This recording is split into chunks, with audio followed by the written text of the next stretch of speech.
Did you hear that? He subjected you to team up.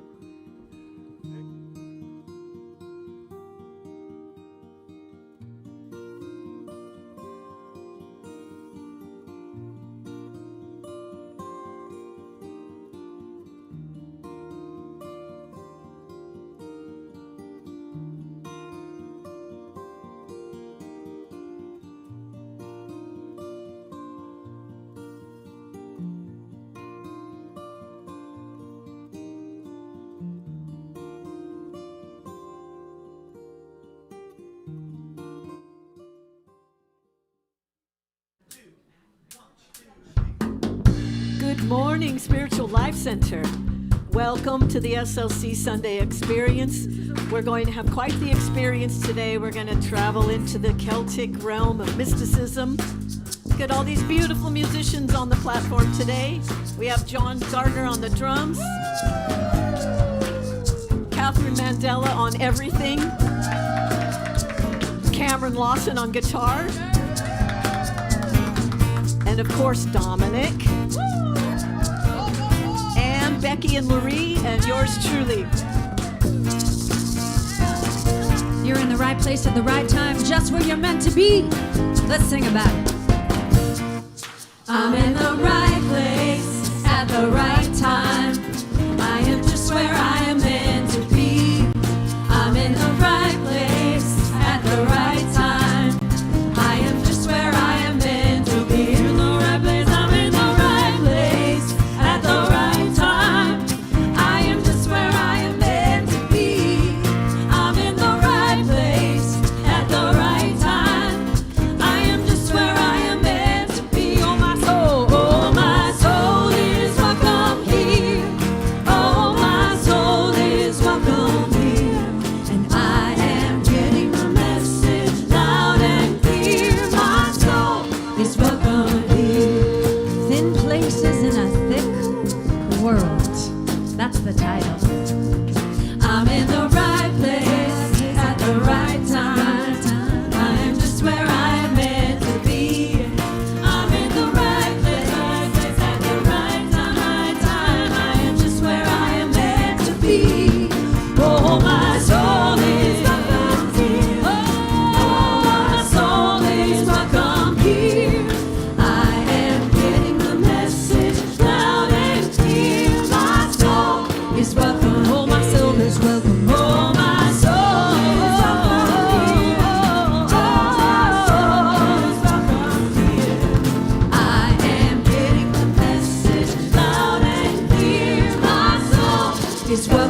And top of the morning to you, Patty. Tell these Patty and Paula are responsible for this beautiful order. Tell us a little bit about it. Well, these beautiful, lovely stones are on loan to us by Catherine Mandela. Oh, I thought they were Catherine's. Oh, okay. And Paula and I did this together. It's the first time we've done that. It was just a really nice experience. So, special altar for a special day.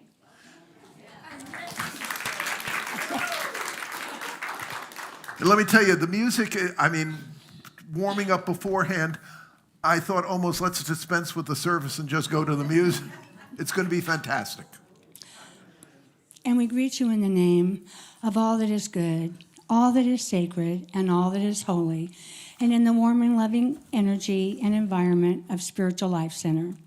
Spiritual Life Center honors all people worshiping in temples, churches, mosques, and the beautiful temples of nature, because we know there is no spot that God is not.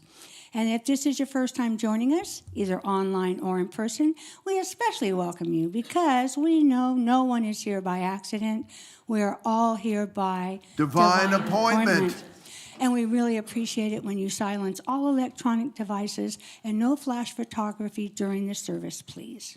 You know, the message which I'll give was written a while ago and just started reading the Daily Word. Incredible. I know this was written months ago, but it so synchronizes, and I think you'll see in the message this really comes out. Today's Daily Word is lively, and the affirmation is, I am lively, filled with awe and wonder. There is a glorious, unseen flow at the heart of all creation, moving in and through me. As I align with this sacred energy, I feel vibrantly alive. I imagine myself part of the great living whole. I am one with the trees, whose boughs sway with the wind, with the mountains and hills echoing with ancient voices, with the waters trickling over stone. Even the quiet earth hums a sacred song. Today, I will listen more closely, breathe more deeply, and move with intention. Life is not separate from me. I am its expression. In harmony with its rhythm, the world begins to sing. I recognize its lively song in singing me too.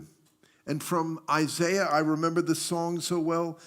And the trees of the field shall shake their hands. The trees of the field shall clap their hands. The trees of the field shall clap their hands as we go out in joy. Today's daily word is lively. Dear Spirit, thank you for that pulse of life, for the ability of being one with the one and in connection with that flow. Thank you for Spiritual Life Center, this wonderful spiritual community on a metaphysical hill with a powerful message, not just for Sacramento, but for the world beyond. And for this and so much more, we say thank you and amen and amen. And we also say those wonderful words from our mission statement because they really remind us of who we've come here to be. To transform lives, to make a positive difference in the world as we love, serve, and remember. And we also remember those wonderful 5 unity principles which really can help us when we hit the potholes in life. And one of you came up to me and said, you know, Reverend Rick, I have one request. You rush through these too fast. Let's slow it down a bit. So let's say them slowly together. God is absolute good and everywhere present. People are inherently good. Thoughts create our experiences. Prayer and meditation are how we connect with God, and we must take action. And we are in the season of nonviolence, and it's been so wonderful. We ask people to come up, read something, but then they share from their heart. I think the shares have been wonderful, and they're up online. If you missed any or you want to hear them again, they're up online, so please go back to them. Kathy Gibson is here today to read. No, it's Kathy. It's Kathy. There was just a little hiccup, so Kathy very graciously agreed to do it twice today. So come on up, Kathy. You're not a hiccup. Not a hiccup.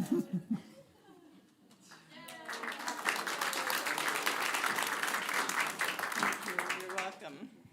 I don't get up early. This is Hi. Well, good morning. And I'm dressed pretty cool, right? So this is a beautiful reading. Today I will listen with an open heart. Today I remembered that the healing for all violence on this planet is authentic communication. I remember that in every situation and circumstance, I am the ears of God. I release attachment to my opinions and practice listening without judgment. In all my interactions, I open my heart to hear the true message I'm being given. Rather than just hearing words, today, I remember the voice of God lives in the heart of every person. And I honor all communication as sacred. I listen for that voice in my exchanges with others. Today, I listen with an open heart. Grateful for the miracle of language. So, I have lots of pieces of things here. All right. I want to be able to speak up here. So, when I contemplate listening with an open heart, I find I can't communicate with an open heart when there are judgments, assumptions about others in the way of connecting fully from my heart. I can't expect a true and real response from another when I'm not being present and real myself. I have found that if I don't take the time to say a true hello, I lost my place, or create an honest moment in time, I only swim on the surface of life, filling spaces with air, not depth. There is emptiness. My favorite time of day is the morning. The sun shines on my face as I sit on my back stairs. I hear the birds. I feel the earth breathing through me. The open silence within after meditation. This is the easy part for me. It's when people are introduced to the equation, there's challenge. You know, all of us. There are some people easy to connect with and others that might be grumpy, tired, sad, or angry, not wanting to connect. There was a time when I was desperate to fix those people so I could feel better inside. I have learned to just be present for them in a loving way. This has been an exercise of a loving heart, not a needy heart. Strength inside to stand with love in our hearts and face the storm as grounded beacons of light, not our seemingly unmendable differences. We can choose to sink into despair and grief or stand as trees in the wind with deep, compassionate roots. It's time to listen beyond the angry words to the deepest part of us all, love. It's recognizing the light within all of us on this planet. It's not selective, it's universal knowing that we all belong to this divine family. Yes, we are different colors, temperaments, sizes, shapes, but with one heart. We all began with one cell, dividing into many parts of a whole. When I truly look at you, we are one. When I'm present with myself, I can be present with you. I can hear your song if my head is quiet. I can let my song touch your hearts if I'm truly here with you. With this presence and open heart, we can produce a river of love that can move through mountains into the center of all of us. As John Lennon said, you may say that I'm a dreamer, but I'm not the only one. I know this is a possibility as it lives deep inside of me. Help me hear with an open heart the song of all of us together and send it out into this incredible world. We have the honor to live.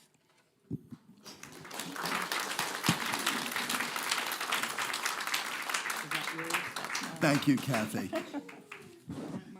No. So, Patty, what's new?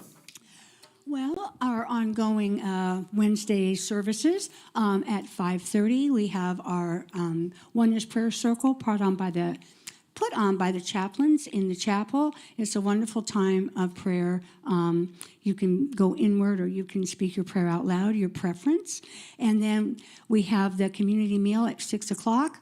And so you can say, oh, please RSVP. And if you could RSVP by Monday, that's outstanding because the volunteers are the ones that make the soup and they need to know the ingredients and how many people they're cooking for. It's really essential. So we'd really appreciate if you would honor that. Thank you. And the soups have been just really wonderful. Wonderful meal, wonderful fellowship. Yes, very much.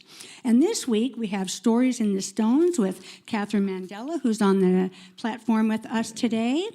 And Catherine, it's called Stories in the Stones. Catherine recently set out on a journey to England and Scotland to visit many of the stone circle sites and to learn about the ancient history and mythology surrounding their existence.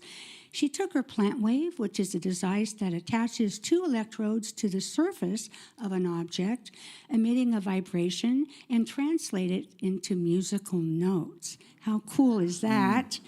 And she's got several videos to show us.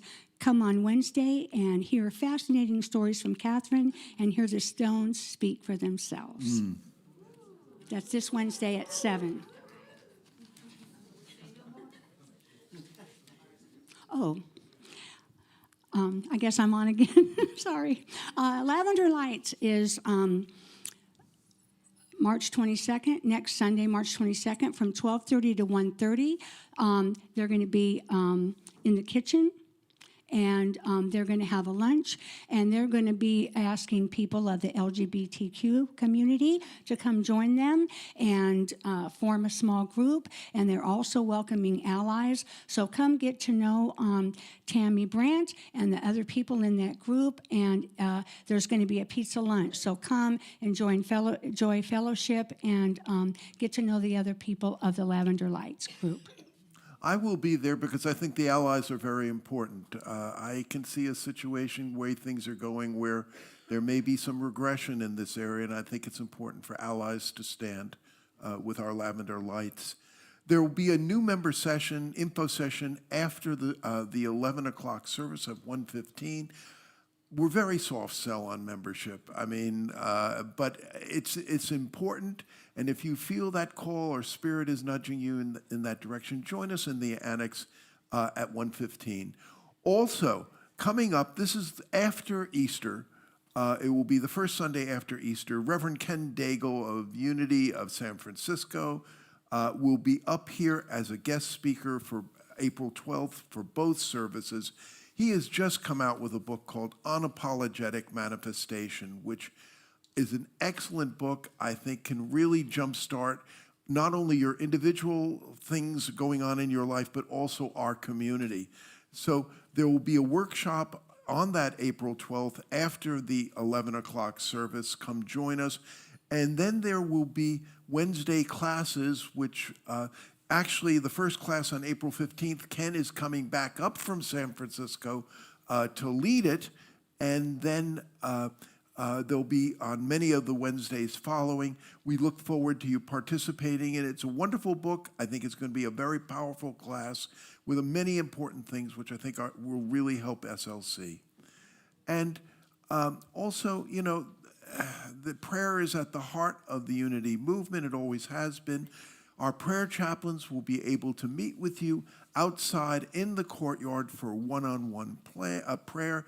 Check out what is going on at the hub. So much is.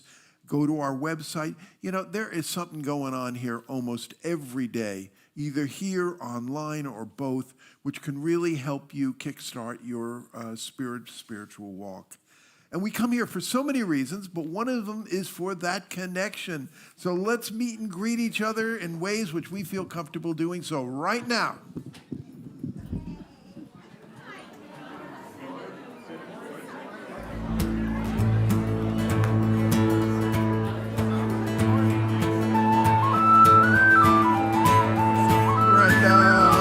Thank you. That was great. Thank you.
And we invite you to stay standing. Oh, and please join us in singing Be Thou My Vision, a beautiful Irish folk melody.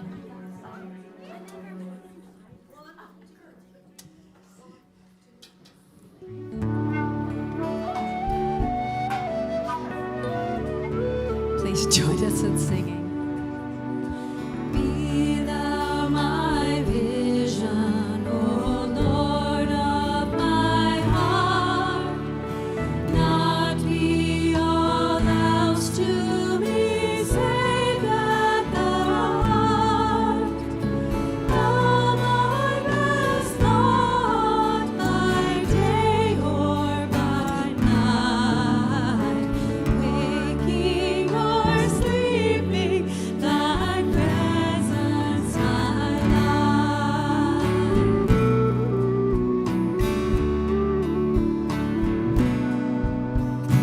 Be thou my wisdom, and thou my true word. I ever with thee, and thou with me, Lord. Thou my Creator, let your will be done. Thou in me dwelling, and I with thee one.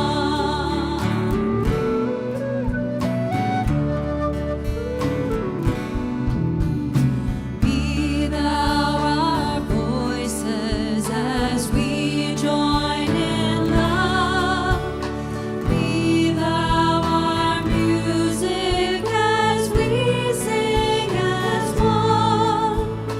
Living through each soul that all eyes may see. You as our vision and our unity.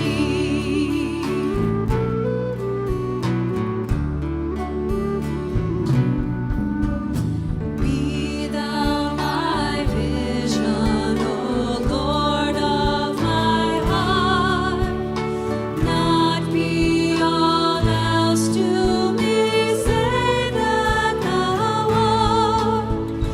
Thou my best thought by day or by night, waking or sleeping, thy presence my life.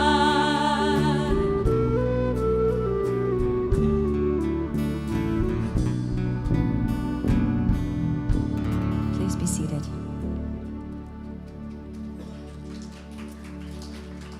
Give yourselves a hand. Very, very lovely. Now, as we prepare for our meditation, let's speak aloud together our vision statement. Spiritual Life Center is a loving, vibrant family that welcomes home all people and accepts everyone, no exceptions, weaving ancient spiritual traditions with emerging wisdom.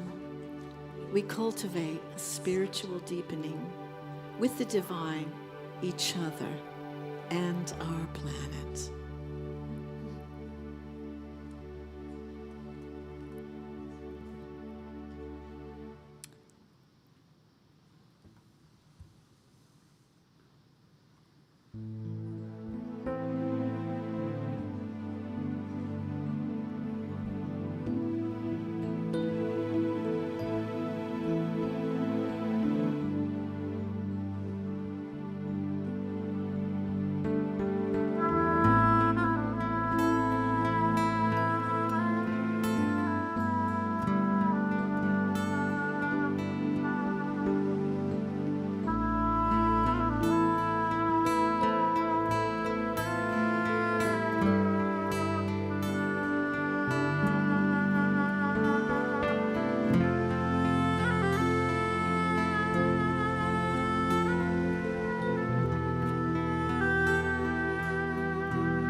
Please join us in singing Deep Peace.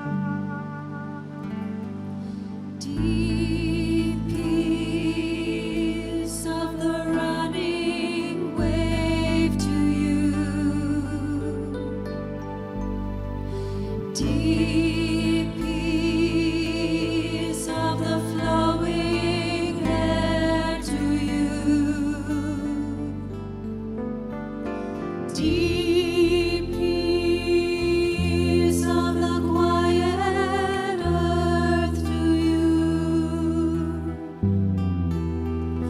Deep peace of the shining stars to you. Deep peace of the gentle night to you. Moon and stars pour their healing light on you.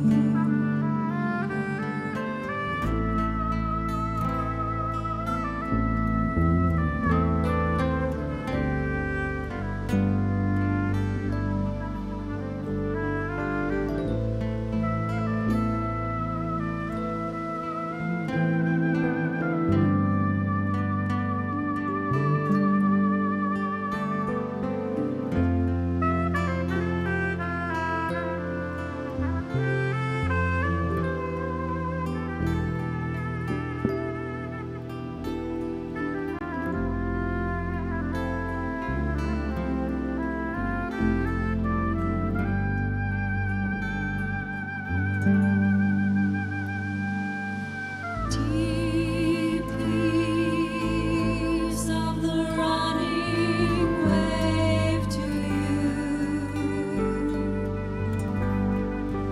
Deep peace of the flowing air to you.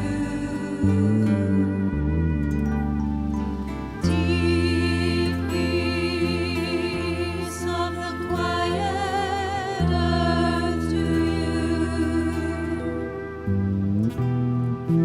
Deep peace of the shining stars to you.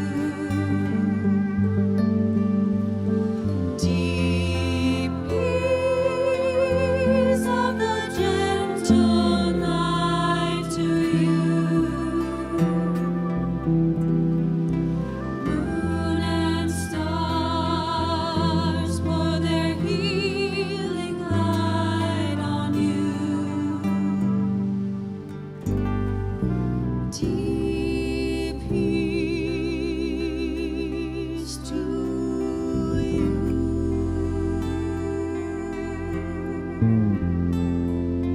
Deep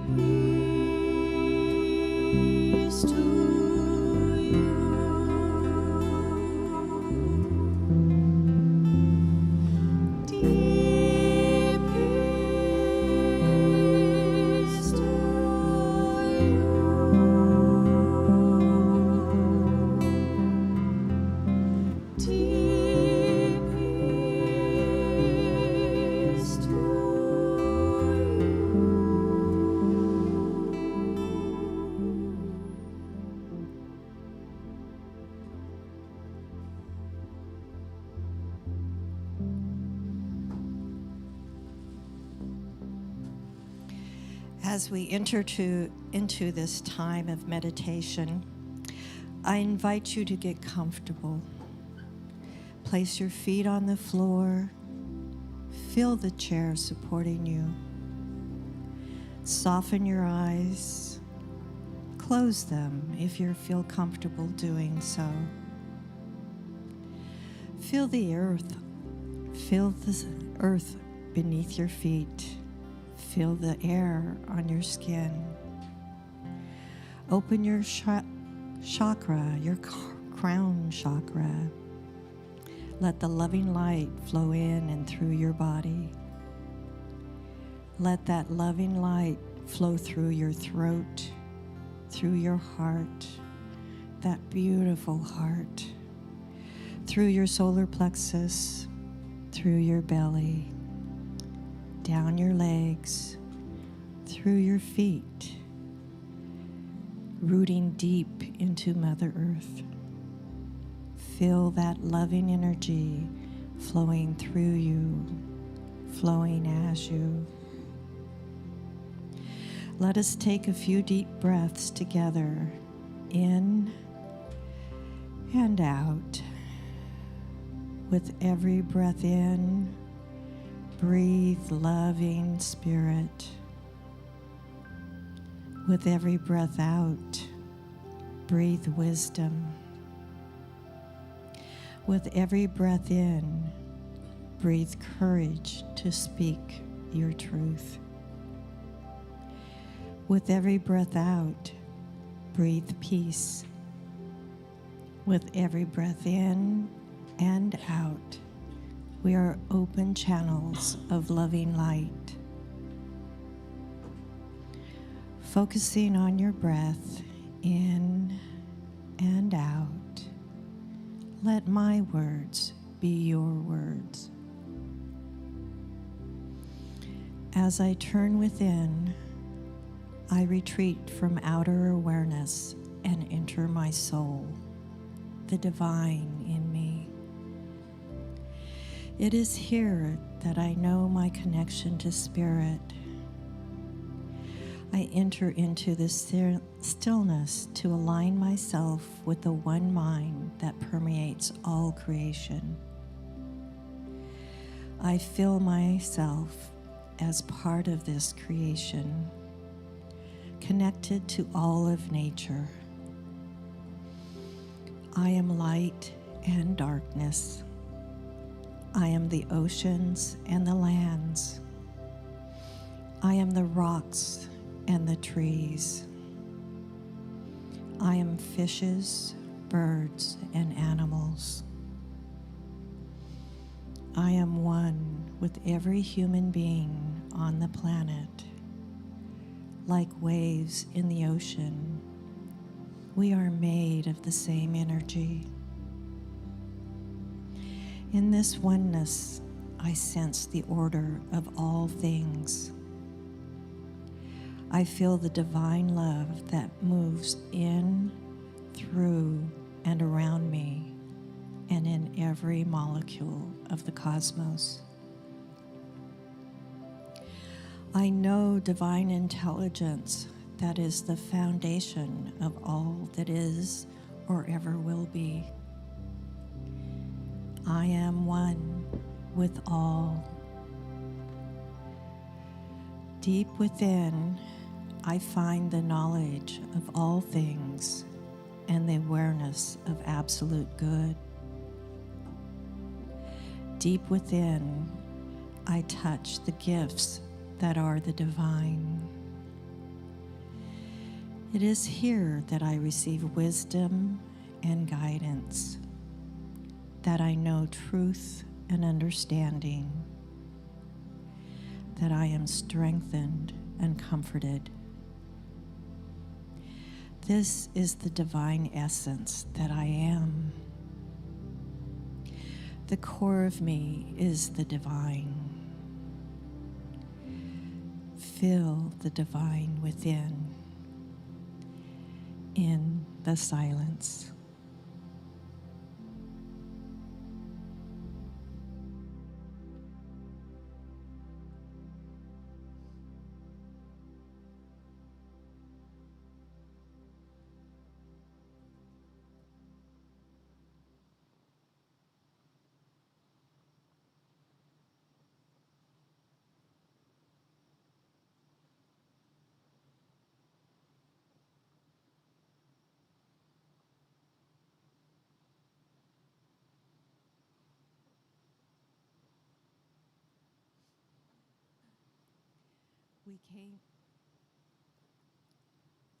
We came to earth as spiritual beings to have a human experience.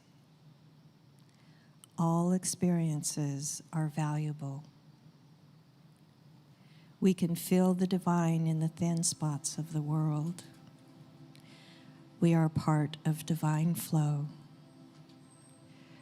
We are made of divine wisdom. We are made of divine love. We are made of divine compassion. We are made of divine energy. We are expressions of the divine. From the divine, we can and be and do anything, and so it is.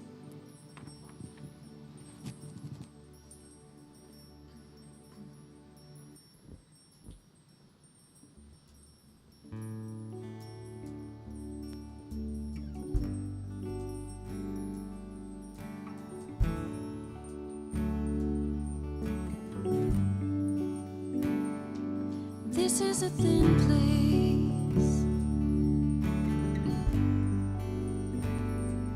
This is where you meet with us. It's a sacred space.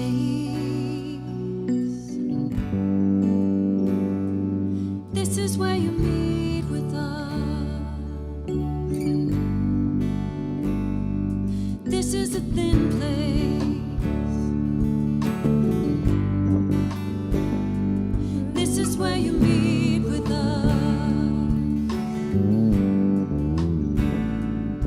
It's a sacred space.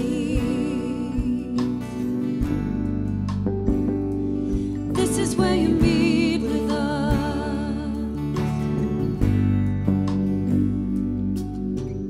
Holy ground, we are standing on holy ground, just by being here with you.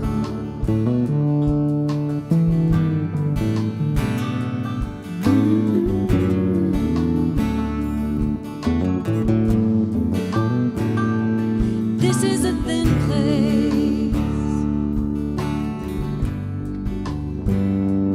This is where you meet with us. It's a sacred space. This is where you meet with us.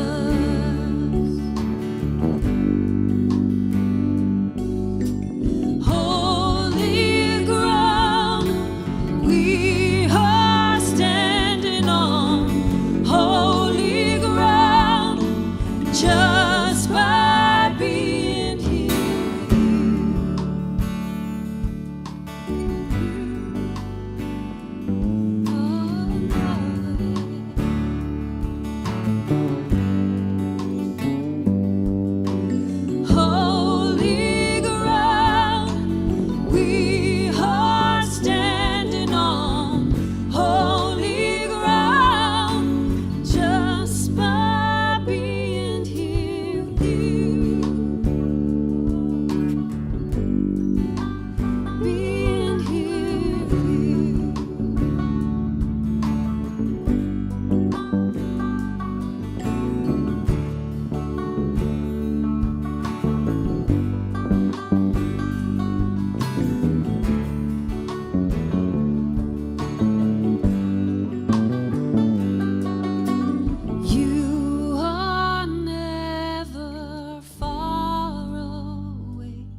Thank you, Kathy, for stepping up for both services, even though you're not, as you say, a morning person, as it were. Thank you, Janet, for a wonderful meditation. Oh, boy, and our music ministry, I mean, beyond and over.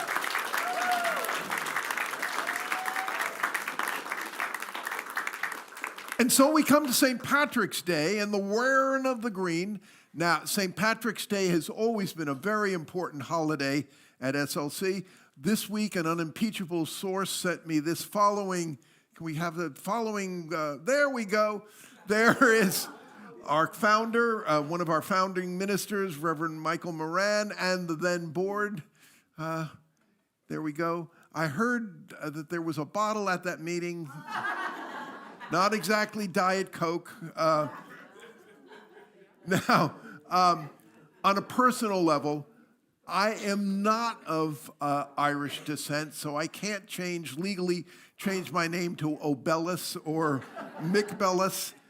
But my late wife, Debbie, had a lot of Irish blood and temper inside of her. So my daughters, Robin and Therese, have a good deal of Irish blood in them.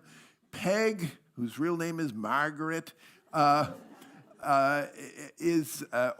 has a lot of Irish in her.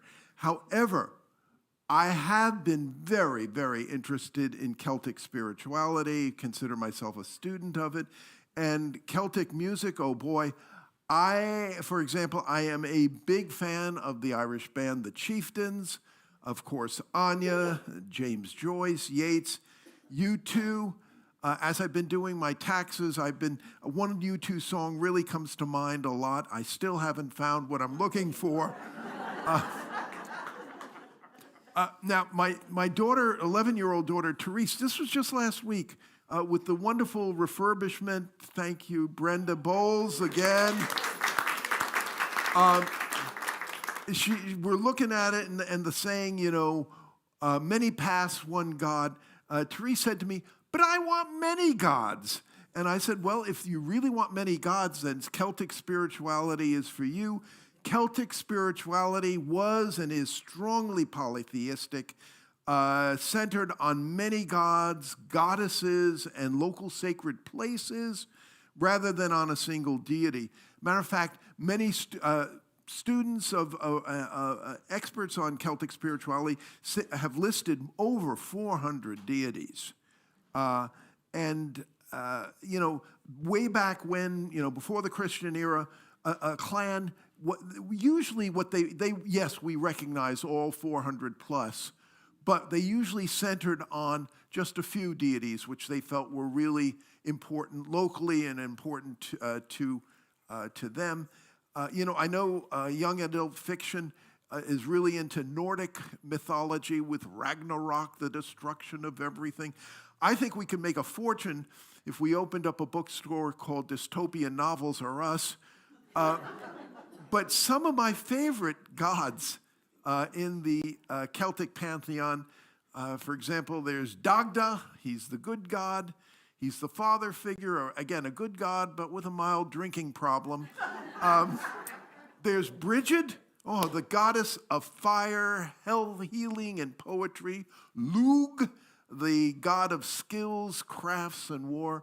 And my favorite of all is Margan. She is the great phantom queen, the goddess of fate and sovereignty. She is the puka of all puka. Pukas are shapeshifters. I mean, Margan can appear to you as a beautiful woman. She can appear to you as an old hag. And oftentimes on battlefields, she appears as a crow. There is Danu, the mother goddess of fertility, wisdom, and the land. Now, one of the things which is really interesting, I think, about Celtic spirituality is that there's so many goddesses. And a lot of these goddesses, shall we say, are in the executive committee of the pantheon. But no, seriously, in a lot of other spiritualities or traditions, there were female goddesses, but by the time you got to the agricultural period, most of those goddesses were kicked out of the executive committee. Athena in Greek mythology would be one exception to that rule. A lot of anthropologists and mythologists like Joseph Campbell have theories that, if you go back to hunter-gatherer periods, you will see there are a lot of statues and small little things which you could carry in your satchel of a female goddess. And many of these female goddesses have very enlarged breasts. And also this is the family hour, this part of the anatomy is huge. And the theory which Campbell and others have is that, there was a period of time when we were hunter-gatherers where the theory is where the number of Homo sapiens went down. Some estimate as low as 20,000, some 10,000, but we could have gone extinct like the dodo. So reproduction and that fertility was extremely, extremely important. And you catch some of this even in the Old Testament. One of Judah's sons was a guy by the name of Onan. And Onan, as the Bible says, was punished because he spread his seed where it shouldn't be spread. And because fertilization and birth rates were really, you don't want to go the way of the dodo. And it's interesting, there's again, this is my economist hat, there's an interesting debate now going on about the implications of the fall in reproduction rates in the industrialized countries and leading to a lot of things which you won't want. One school says, and we should have policies which are increasing, fertility rates and all that. But, about Onan, spread his seed where it shouldn't be spread. Dorothy Parker, that writer from the 1930s, she had a parrot which she named Onan because he spread his bird seed where it shouldn't be spread. Many of the gods, but what's really interesting, again, in Celtic mythology, the female god, like Margan, are still in the executive committee, because the argument is that after we went from hunter-gatherers to agriculture and empires and wars and all, the war gods became more important. The female gods were thrown out of the executive committee, as it were. But in Celtic mythology, that's not the case. Many of gods were personifications of rivers, wells, hills, and groves. Many place names in Ireland, Britain, and in Gaul really do reflect these names of these divine spirits. And one of the things which I so admire, and I think there's so much we can learn from in Celtic mythology, is and theology, is what's called thin places. Now, by thin places, I don't mean Weight Watcher, pay and weigh salons, or, Richard Simmons sweating your way with the oldies. In Celtic spirituality, thin places are locations or moments, and moments where the walls between the sacred and the everyday just sort of melt. They sort of just, they melt and are, very, very porous. The boundary between the visible material world and the spiritual world, which usually is a lot of times very thick, becomes porous. And you really feel and experience that presence of God, the divine, other world, and it seems very vivid and very near. Now, in some theologies, mythologies, whatever, metaphysics, the material world and the spiritual world are two different divides, very far apart. In Celtic spirituality, the material world and the spiritual world are very close together and interwoven. It's right next to you. But most of the times there appears to be a thick wall or veil between them. And what happens in thin places, at this wall dissolves. This wall dissolves, becomes very thin, and you can walk, as it were, from one to the other. Now, it's interesting. You see some of this even in Judeo-Christian mythology, theology, metaphysics, as it were. But it's, they don't specify and really, as it were, call it thin places. One of them, and is my favorite from the Bible, is Jacob. Remember, Jacob steals the birthright from his older brother Esau, and his mother comes to him and says, you got to get, like Eric Burden in The Animals, you got to get out of this place, Esau's going to kill you if you don't get out of here. Go north, go with our family, Laban, and stay there, and I'll tell you when to come back. So Jacob leaves, and he's now in what is northern Israel, and he puts his head on a stone, remember, as a pillow, and he dreams of this ladder and seeing angels going up and down that ladder. And he wakes up, and he says, it's interesting, we have incorporated this in in many Unity places. There's a song, surely the presence of the Lord is in this place. I can feel his mighty power and his grace. There's a holy hush of silence. I see beauty on each face. Surely the presence of the Lord is in this place. Or you find, in Buddhism, for example, you have the Buddha who's trying to find enlightenment, and he feels that the mortification of the flesh will be the way to do this, so he takes a vow to only eat food from McDonald's for 5 years, mortifies the flesh, but doesn't find spiritual, Finally, he's sitting under the Bodhi tree, contemplating under the Bodhi tree, and that thin place materializes, and it comes to him the Four Noble Truths. And he feels, and he actually does, under the Bodhi tree, become the Buddha. It's interesting to see sort of modern representations of these thin places. One of them would be C.S. Lewis, Northern Ireland, Belfast, but still Ireland, and The Lion and the Witch in the Wardrobe, the Narnia cycle. Remember The Lion, Witch in the Wardrobe?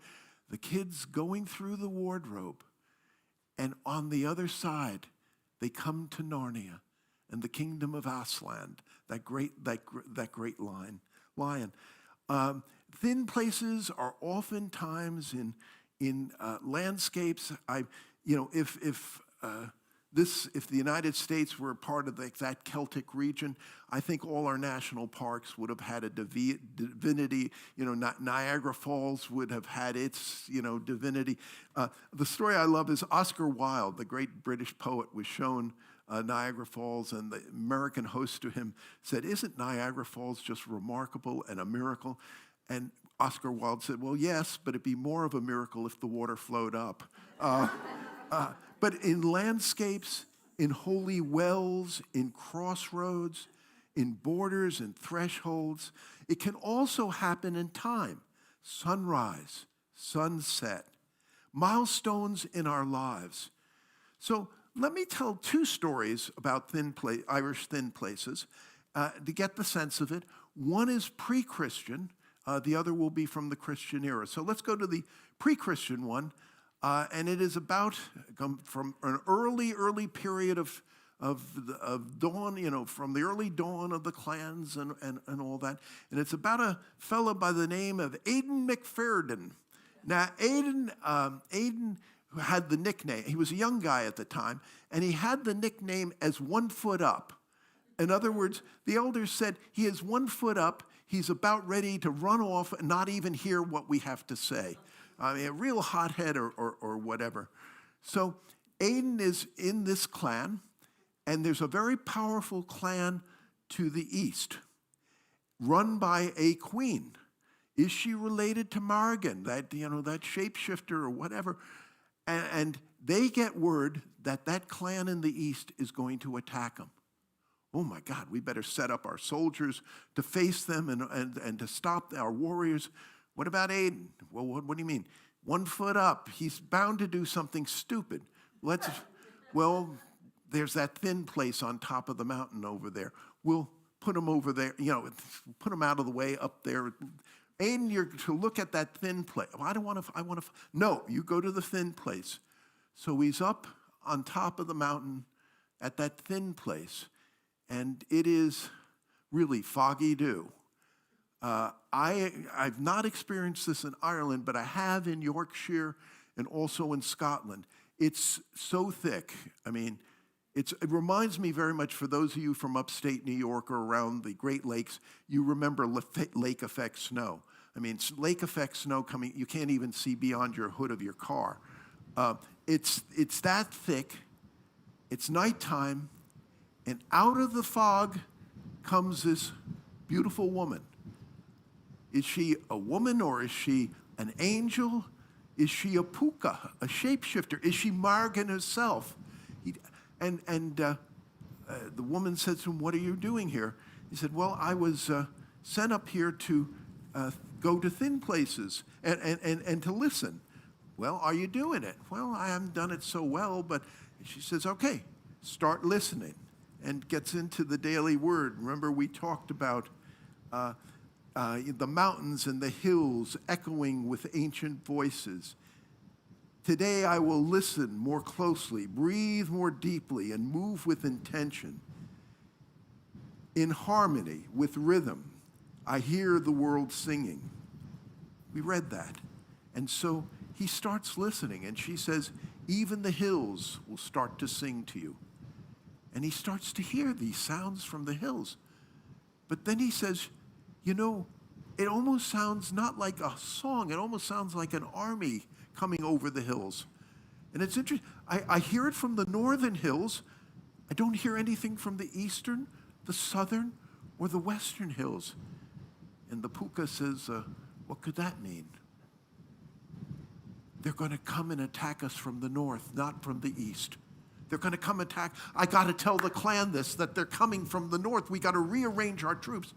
And the puka says to him, well, yes, that's true. But so you're just going to create another bloody battlefield, another bloodfield. Well, they're the enemy, they're the warrior. We have to fight. Yes, you have to fight them. But you can raise things still. You can raise it to a higher consciousness. How? Well, that warrior that you're fighting, you can also remember that he is somebody's son. Yes, very interesting. Thank you.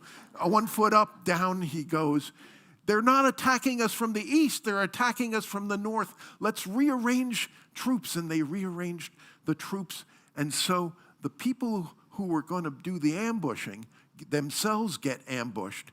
And Aiden's tribe is winning the day. It's now just a mopping up operation.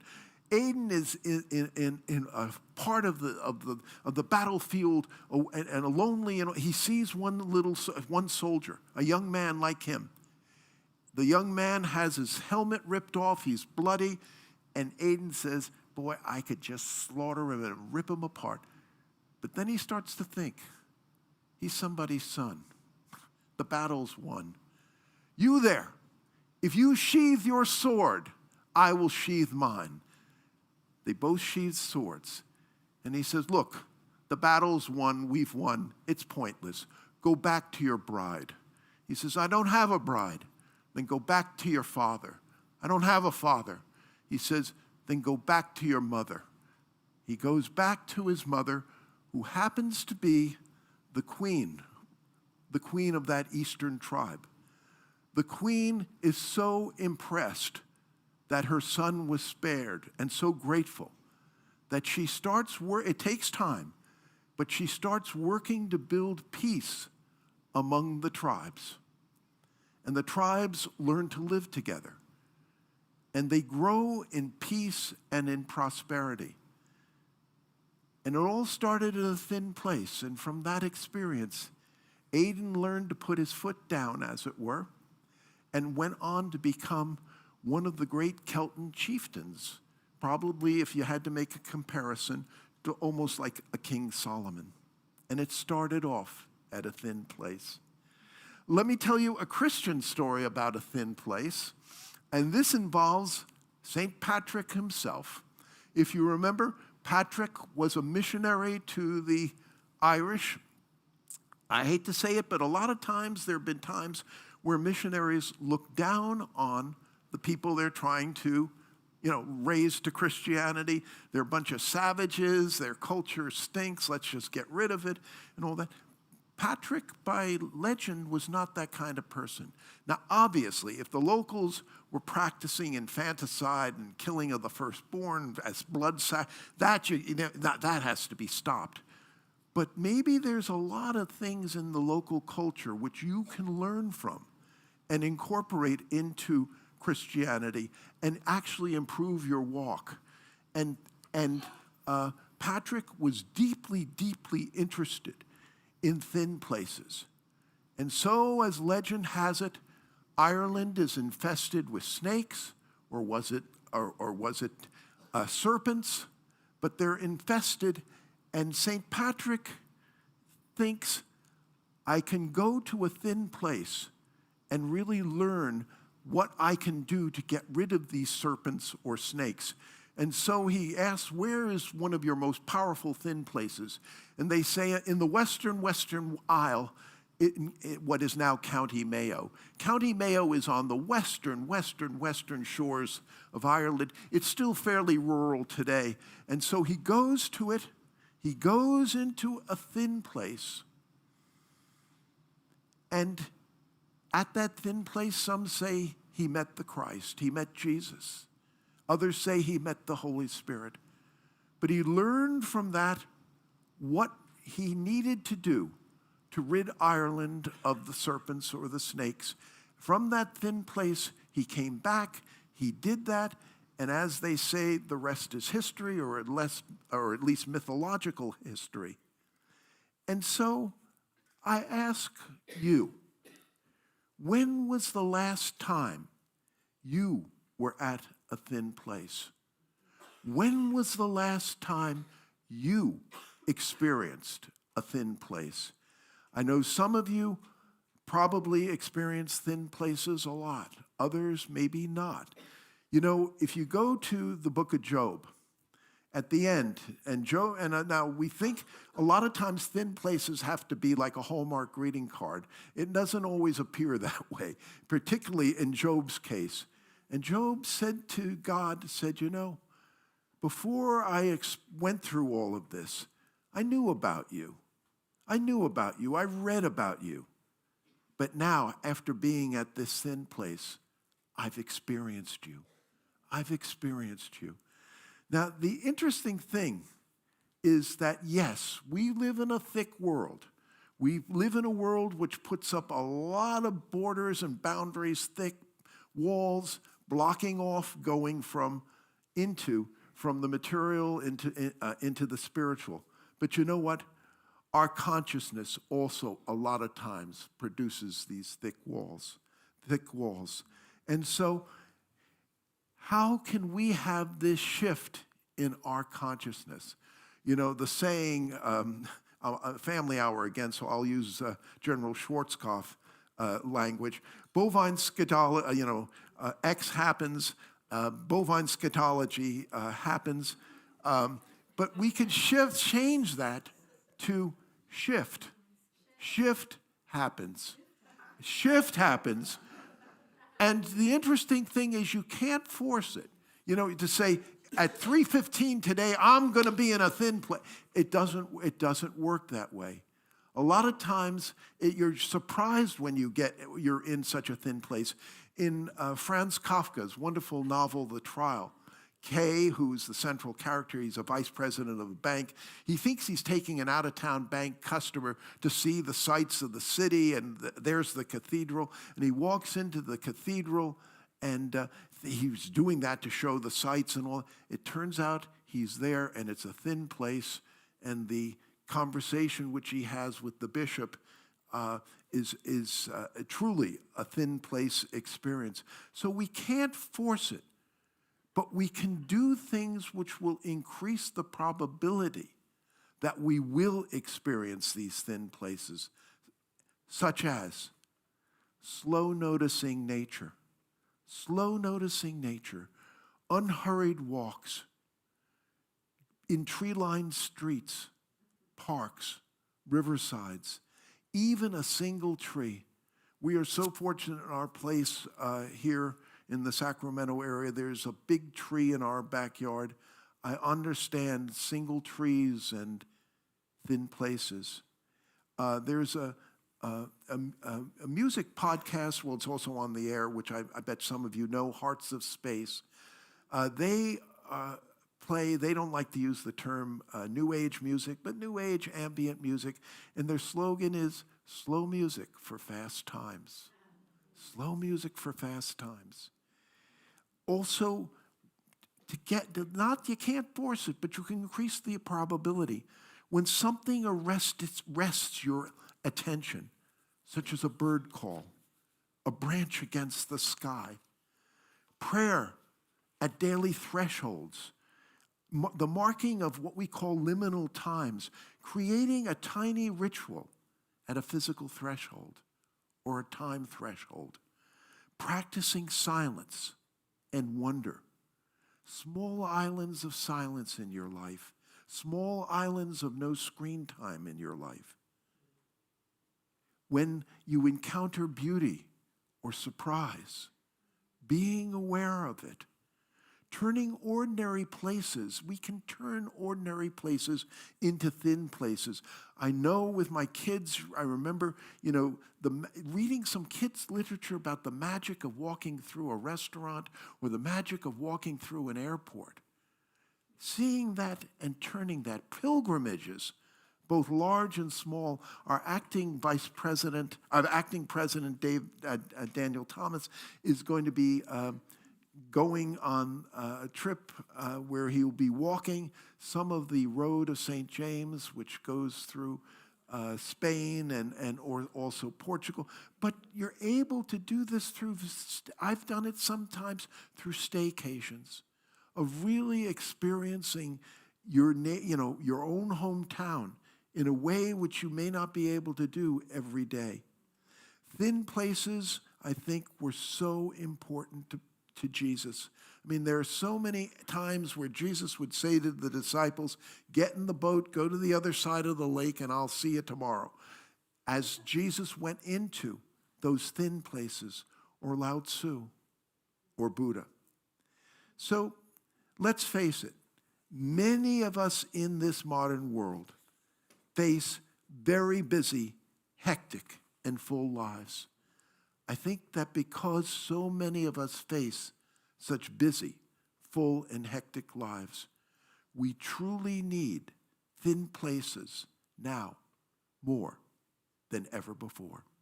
Thank you, and God bless. Namaste.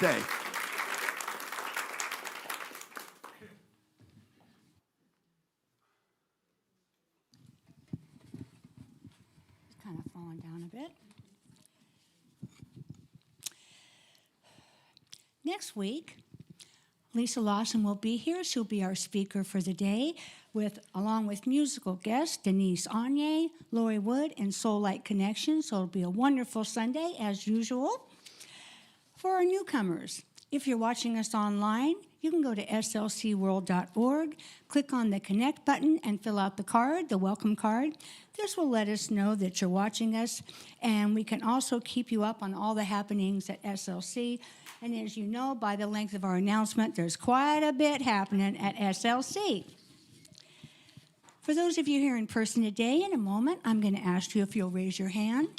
We will give you a welcome card to fill out, and you can take it out in the courtyard to the welcome table, and you'll receive a warm welcome and a lovely gift.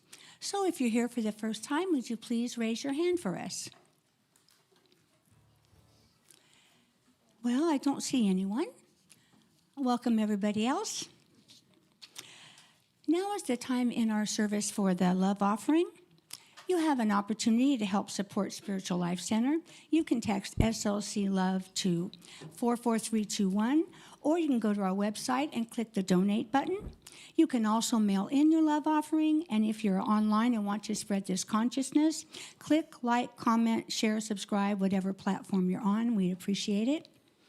And in a moment, we'll say our offertory blessing. Divine love, as me, blesses and multiplies all that I am, all that I have, and all that I circulate. Thank you, God.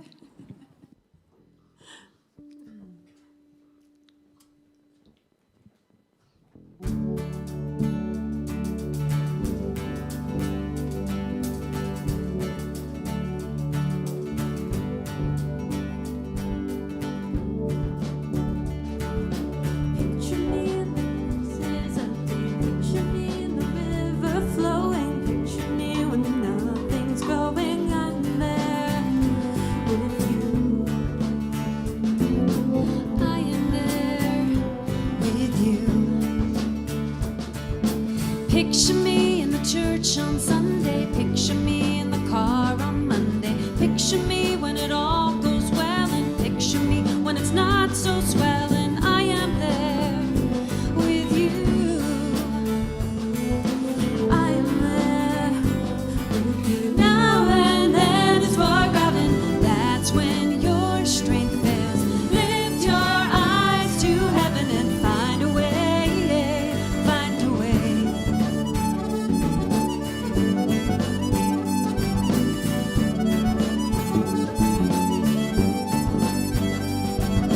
Picture me in the early sunrise. Picture me in the darkness of night. Picture me when the way is easy. Picture me when you are needy. I am there with you. I am there with you. Now and then it's forgotten. That's when your strength fails. Lift your eyes to heaven and find a way. Walk the path that's written. Fears won't make you stray. There's a home that's waiting if you find a way. Find a way.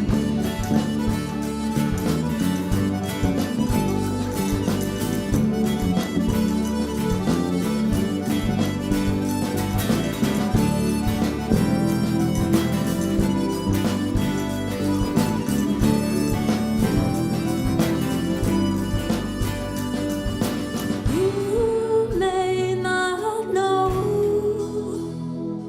and I'd love to show you that you can make it so. But how can you see with your eyes closed? Picture me. Picture me. Whoa, whoa, picture me. Picture me.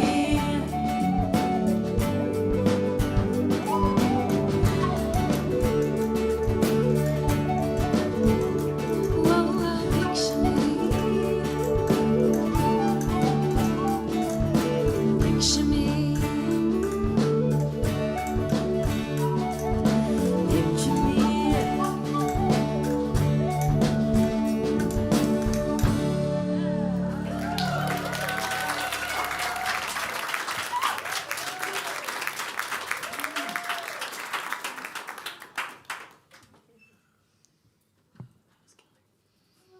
Dear Spirit, thank you for all of the prayers in our prayer box and prayers on people's hearts.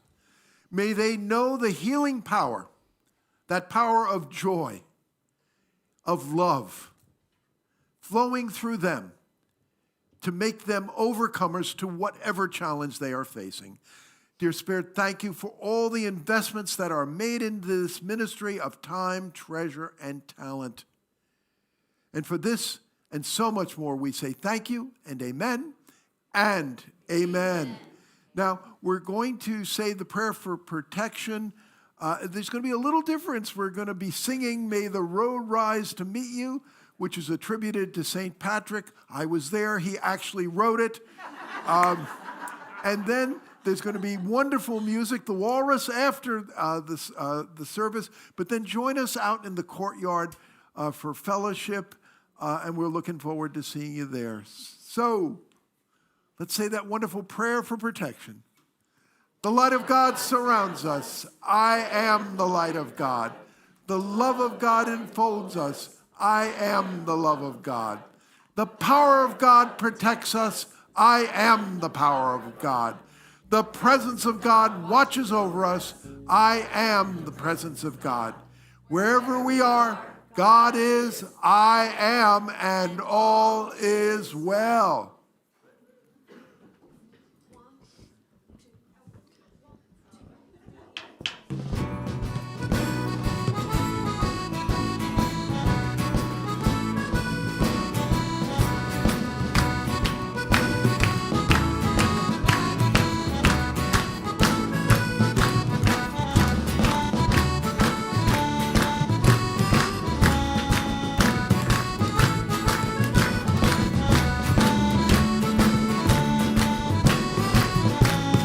Please join us in singing.